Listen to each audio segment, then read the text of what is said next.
and it raised into 70% when we defined some threshold prices under which the fuel prices may increase. So when we set this kind of prices, the 60% raised into 70%. Also, we made another question about hypothetical scenarios. We made 3 hypothetical scenarios, depending to make a relation between the ticket price and the quality of the public transport. So if we made like the lowest price with moderate improvement, middle price with high improvement, and the highest price with highest improvement, the result showed that the quality was much more important than the ticket price. That's why 54%, more than half, they went with the third scenario, which is the highest price with highest improvement. Then we made a cross tabulations between several variables, and we didn't find any significant relation or between the income of the respondents and the intention to switch, whether through the threshold prices variable or the hypothetical 3 scenarios. There was no significant relation. But when it came to the public transport usage, there was a significant relation between the public transport usage and the intention to shift. So we can find that more than 90% of the never switching group have never already used public transport. These are more than 90% of the never switching group who mentioned that they would never switch. 90% of them, they already never used public transport. Also, when prioritizing the service quality over ticket price, especially for the infrequent public transport users, also it's the same here. We can see that they never used public transport. Majority, they prioritized the third scenario, which means they also pick quality over the ticket price. When we explored the trip purpose, we found low sensitivity about the schooling journeys with compared to other journeys that are made by the private car users. So the schooling, it was the highest one, which people would express the intention to never switch to public transport. To make some kind of confirmation about this, we made like a binary logistic regression analysis to predict the probability of modal shift. So we used the threshold prices as the dependent variable, and then we converted it into dichotomous variable. So to be a binary, the 0 and 1. So we had 2 groups, which is the one who are possible to switch, and the others who are would never switch to any other kind of mode. And the result showed that there was a strong influence of public transport use frequency on the probability of modal shift. We can see it here. This is the public transport usage, and the p-value was 0.004, which is a very high indication of the strong relationship between the public transport usage. The more frequent the respondents used the public transport, the higher the probability they would shift to using public transport from the use of the private car. So in general, we can say that public acceptability towards fuel subsidy cuts will likely grow if other complementary measures are simultaneously adopted. Fuel price increases are found highly effective in discouraging private car use in Greater Cairo. The modal shift in Greater Cairo is likely to happen on the condition that improvements to the key public transport attributes are made, and current car users are willing to choose to use public transport if higher public transport quality in terms of comfort and punctuality is achieved, even with high ticket prices. In conclusion, combining push measures with pull measures can be highly effective in congestion reduction. Comfort and punctuality are the 2 most important public transport attributes in attracting private car users in Greater Cairo. And finally, promoting public transport has been most frequently used TDM measures around the world, but considered an ineffective means of changing travel behavior. However, the effectiveness of a conventional policy measure can change significantly depending on how one packages more than one measure. So, and thank you so much for listening. Thank you. Thank you, Ehab. Thank you for the presentation. Now, if you have any comments or questions, please go ahead.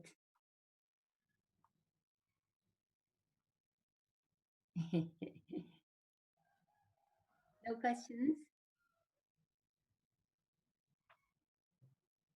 Okay. The mic, please, Anna. Mic. Anna. Microphone is off. Here. I have just one quick question. I'm curious about the living standard in Cairo, and is it getting higher? So I'm curious to know about is the usage of cars increasing in the last years? Yes, in fact, the usage of cars is increasing, and the congestion also is increasing accordingly. But it's in general, the level of or the quality of life in general, it's not increasing on the same pace. So the gap between the income groups is somehow increasing. So we can find more cars, but still the people are not well. So the quality of life in the Uyghurs, that the income is increasing on the same pace. In general, for the whole public, it's not the same pace. I'm not as a moderator, I'm not to intervene in the discussion. However, given the very small size of our session, I might add some comments relating to Anna's. So apart from the quality of life, the ownership and use of automobiles, however, has been increasing. The use and ownership of automobile has been increasing in Cairo. Yes, it is being increasing, but not on a very high rate, but it's increasing. This is according to the numbers of selling cars. So congestion is increasing. Congestion is increasing. So I think it is a sign of the use being increasing. Yes. Use of automobile. Is the population also increasing in Cairo? The population, yes, we have a high. The population is increasing. Yes, I don't have exact numbers, but it is increasing. Yes. Also, you mentioned pull measures and push measures, and similar analogy would be carrots and sticks, right? So carrot measures. So are there many carrot measures in place in Cairo, which are in place in Cairo? Currently, to use buses and metro. Are there? The metro. In fact, it's more recently. It was more like the increasing the ticket prices. It took place for the metro, for example. So it's like, unfortunately, this is not a carrot measure. It's the opposite. It's like a stick measure. And the fuel prices increased, but the only carrot measure is maybe increasing the quality of the metro. Oh, I see. And also, it's expanding, right? Yes, and expanding. Well, expanding more, it's more into the TSM. It's not like a TD. It's not like controlling the demand, but they are expanding the current public transport facilities. Okay. Okay. Thank you. Is there any other comments or questions? Anyone? Okay. If then we will close the first presentation here, and we will move on to Anna's presentation. Vanida wants to leave the meeting momentarily to join us once again afresh. Okay, so Anna, now feel free to start your presentation. Thank you.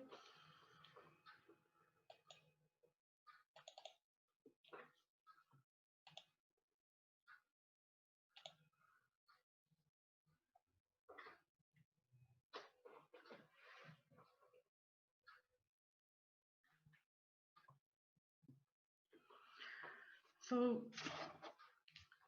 the idea for the policy proposal started at during my studies at the University of Seoul and acquisition of Master of Urban Planning and Administration program diploma at the International School of Urban Sciences. It is based on the successful policies from Seoul, global recommendations, and local development challenges in Serbia. So the global countries worldwide adopted approach toward knowledge-based economy and innovation-led growth to increase productivity and competitiveness. They notably implemented industrial policies and cluster development as a new development model for sustainable and urban sustainable economic growth. Global strategy states that emerging economies can make a quantum leap in terms of growth with human capital and physical capital, as well as with adoption of technologies to achieve innovation-led growth. Innovation brings added value and make a shift toward knowledge-based economy to increase competitiveness and sustainable development. So advanced economies already adopted various cluster-based strategies for rapid growth, but emerging economies can make leapfrogging in terms of growth with cluster-based development based on the experience of advanced countries. Serbia is experiencing a positive and dynamic economic development and is seen as the leader of the Western Balkan region in East Europe. Nevertheless, the standard of living is still below European average and competitiveness is in decline. Also, rapid economic growth caused distorted urban development and endangered city resources. Therefore, Serbia needs a more efficient approach to boost economic growth and enable sustainable city development. Therefore, this policy has the aim to address the problems of how can Serbia increase competitiveness, achieve faster economic growth, and sustainable development. Industrial cluster policy is an effective strategic instrument to connect economic and spatial development to secure long-term competitiveness and sustainable development.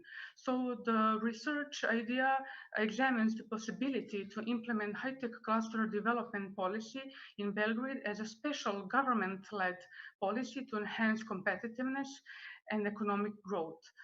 Furthermore, it aims to assess the applicability of Korean Sangam digital media city with successful factors of this model and assess the applicability of spatial cluster development policy as a new urban development model for sustainable city development.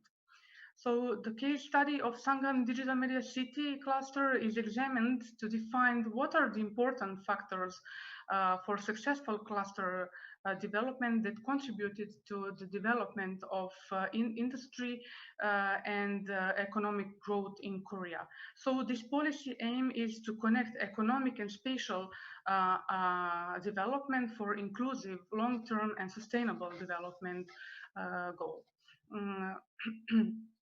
So Korea has achieved impressive economic development with industrial development strategies and cluster and innovation policies. So the main point was Korea's shift from industrial complex to industrial cluster that enabled competitiveness and growth of industry.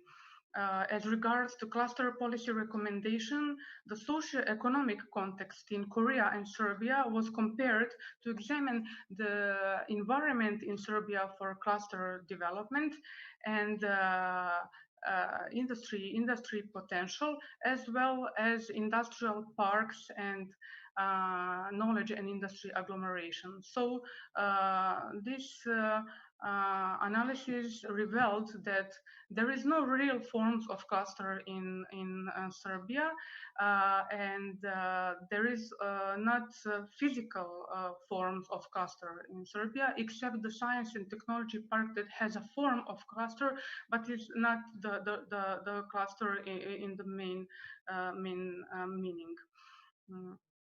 So the industrial complexes and clusters in Serbia were revised, and the findings show that current cluster policy, there is no current cluster policy in Serbia. The cluster stagnates and there is an unfavorable business environment and low contribution of small and medium enterprises to export. At the same time, the new industrial strategy till 2030 reveals that ICT industry is the fastest growing sector in Serbia and has a great potential, for growth.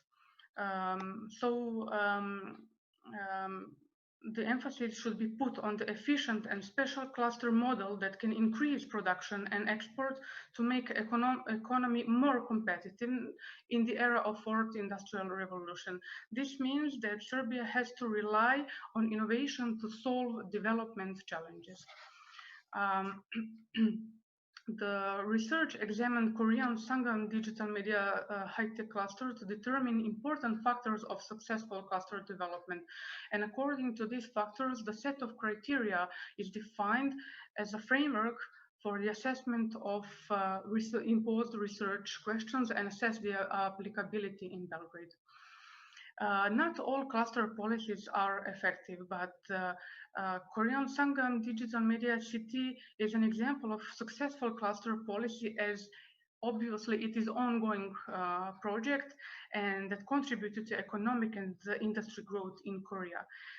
Similar context of implementation of cluster policy was examined at the time when DMC was implemented and current environment in Serbia, and the same economic changes that foster the future industry and the new principles in urban planning and enable comprehensive planning development in Korea with the implementation of the digital media city, and the same is expected in Serbia. Here you see the list of successful factors, and some of them are like industrial land zoning and imposed regulation to secure the land for the industry, but also to prevent speculations, and the concept of creative culture mixed with new technology enables smart city concept in this kind of development. This project was benchmarked by the many countries. To assess the objectives, analysis part has to answer specific questions related to state of the clusters in Korea and Serbia, but also, does Belgrade need cluster development? Does Belgrade have resources for spatial cluster development? And what are the possible barriers for effective cluster development? The main question is, can government-led high-tech cluster development be implemented in Belgrade? Questions are examined through the criteria framework that was defined from the successful factors of DMC case and also global recommendations.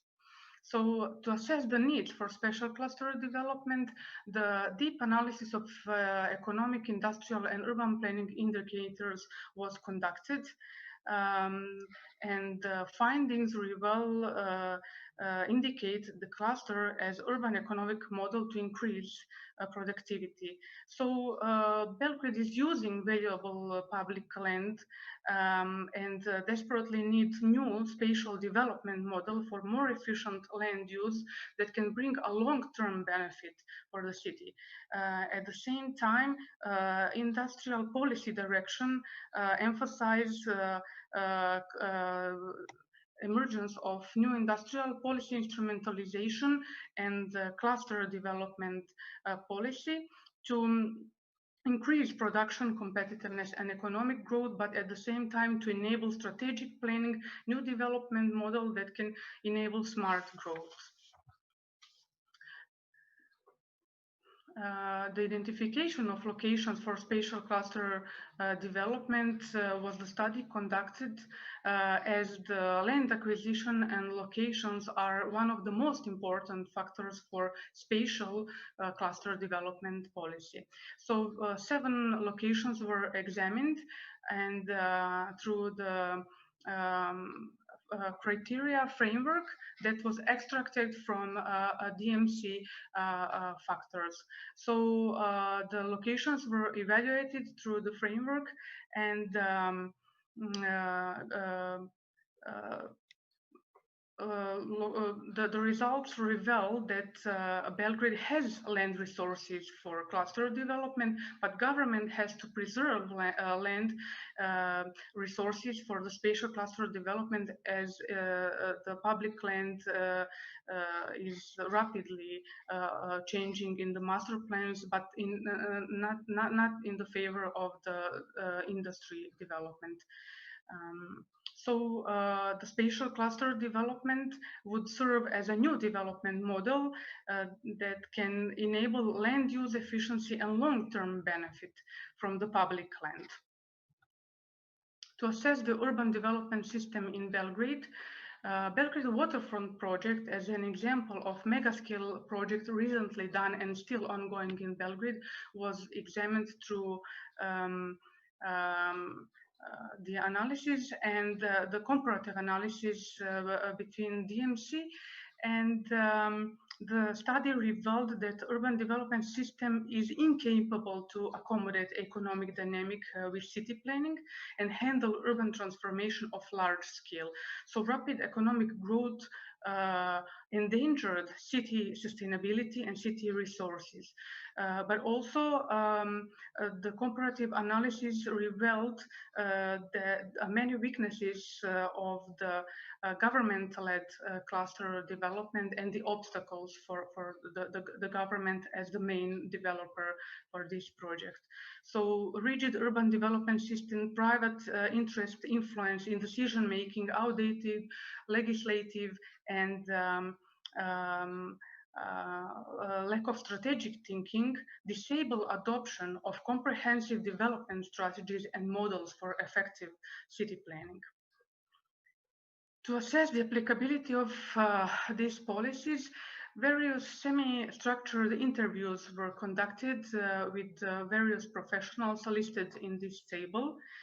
And the interviews answers are actually the feedbacks to research objectives and questions examined through the criteria framework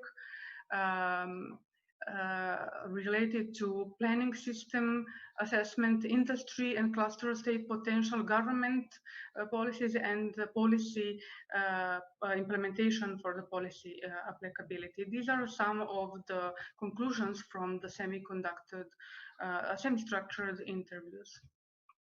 So finally, the study findings emphasize the importance of cluster concept in implementation as a model that can connect economic and spatial policy and enable instrumentalization of new industrial policy, but also to enable instrumentalization in sustainable development goals that failed in the previous period.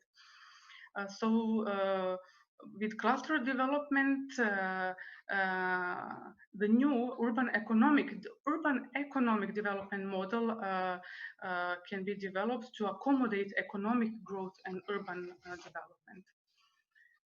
Finally, the decision to develop new general master plan till 2041 enabled the instrumentalization of industrial policy with spatial cluster development policy as a new instrument for the future city urban economic development that will be set in the new general urban plan for the 2041 and guide future city development.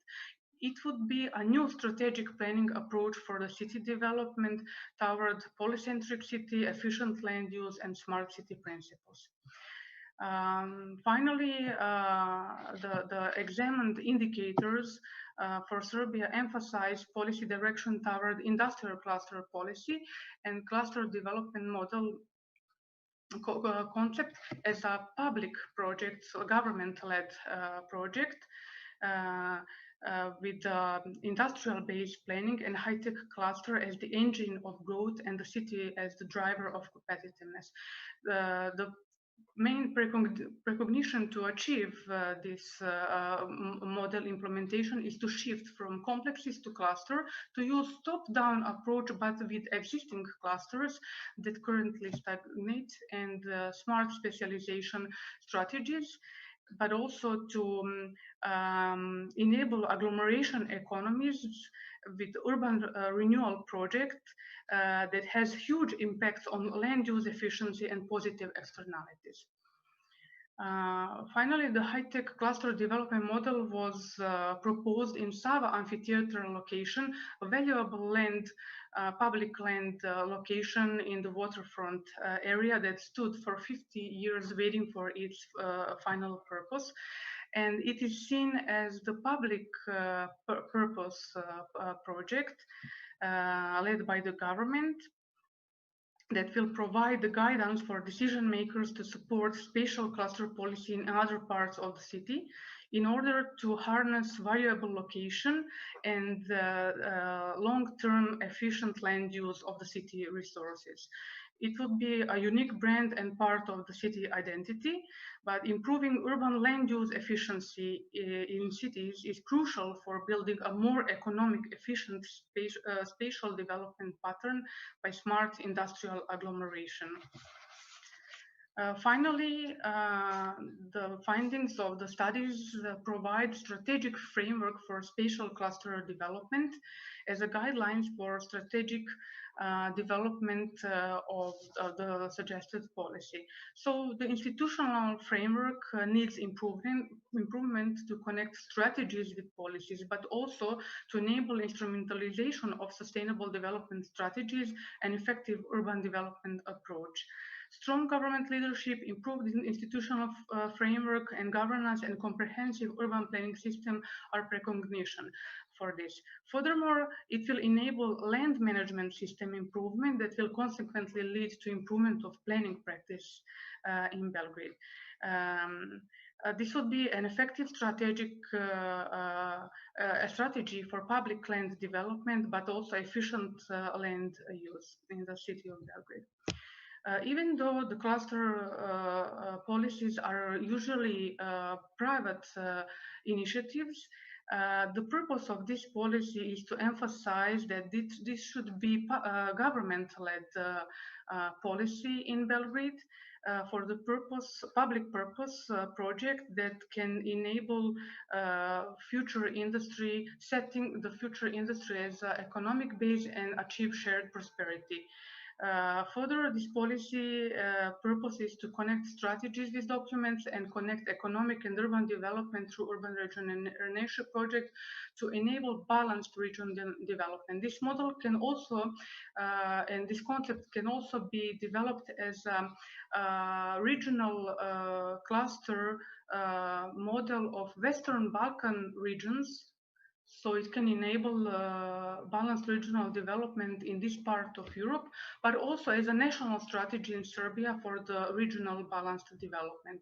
Finally, it opens the door for the international cooperation by enhancing the economic and urban development based on the experience of advanced countries to make leapfrogging in terms of growth. Thank you very much. Thank you very much, Anna. Now, are there any questions or comments on Anna's presentation on the cluster development? Yes, please. I have just one question. Thank you first for your presentation. It was very insightful. And I want to ask you about when you made the comparison between the Serbian case and the DMC cluster development case. You brought about some findings about this analysis regarding the challenges to apply the same cluster development in Serbia.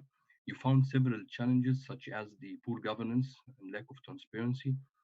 So I want to ask you about from your point of view, which challenge you think is the highest challenge, And from your point of view also, how do you think you can get over this challenge?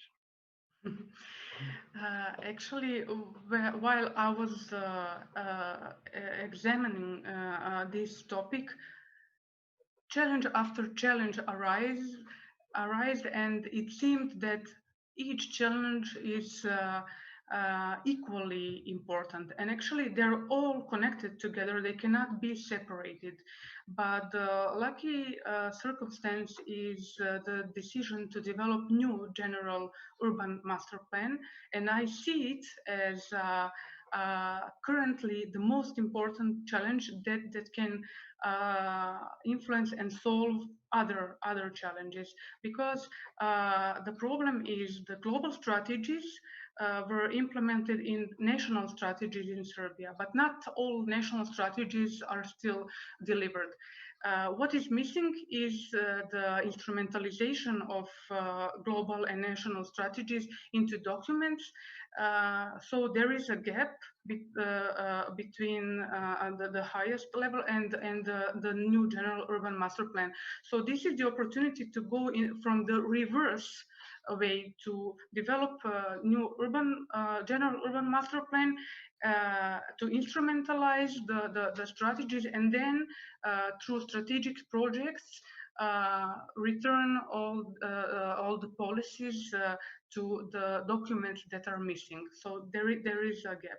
So I see this as a huge potential, and these days we are starting to work on it in my institution. So now I'm fighting to present this idea and to convince them that this is the very rare but very important opportunity.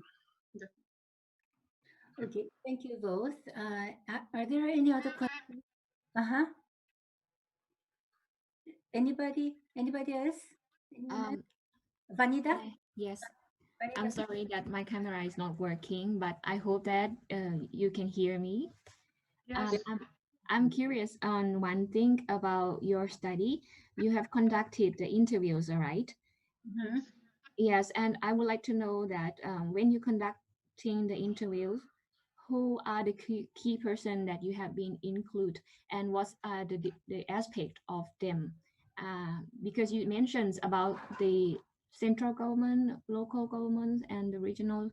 I think it's quite complicated for me, so I want to understand the different aspect from them.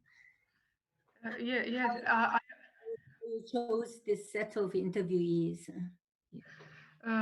Yes, actually, there was 5 interviews, and as in the previous question, all 5 interviews were equally important, because various topics were assessed through these interviews. It was a very tough and demanding, but the interesting point was to hear from the city officials their attitude toward this topic, and actually how much are they informed about this topic, and what is their opinion and willingness to consider this topic. So at the other side, I was dealing with the cluster policy for the first time in my life. I never dealt with this topic, so a huge time is behind me to find out more about this topic. So I desperately needed an answer from the ICT representative about the state of the clusters in Serbia, because there was not much documents about it. And actually, this professional is provided two ICT sector strategies, the only strategies that exist in Serbia. So his opinion was very important for me, and actually he was very desperate, because he was trying for years to convince the local government about this idea, but they were not much willing to listen to that. On the other side, my colleagues from my institution opinion was also important because clusters are absolutely new topic for them. So they didn't know anything about the clusters and they were quite surprised about the idea. But what comforted me was the last interview with the director of city planning, who was informed about the topic, but not that much. But he said unofficially to me that they have received already some initiatives regarding this development model. So because that was the final interview I conducted, it was very interesting how all answers fit in the right place like a puzzle at the end. And at that moment, I knew I was at the right path with this research, and I was really happy with the answers. So probably the city officials' answer is the most important, because they have to decide, they are decision makers regarding to implementation of this policy. Mm-hmm. Okay. I apologize for a bit longer answer. No problem. We have plenty of time. So thank you both. Is there any other comments or questions? Okay, then. Thank you, Anna, once again for the presentation. Now, moving on to Vanida. However, as Vanida has already apologized, her camera is not working. Her new camera is not working at the moment. So, however, she will share the screen and we will proceed with her voice only. Vanida, it's yours now. Okay, thank you, Professor.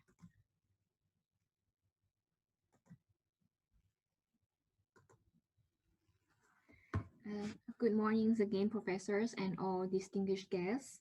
Today, I'm very honored and very delightful to present my research on promoting public transport through a subscription service, which focus on the effectiveness of the student bus pass program in Vientiane, Laos PDR.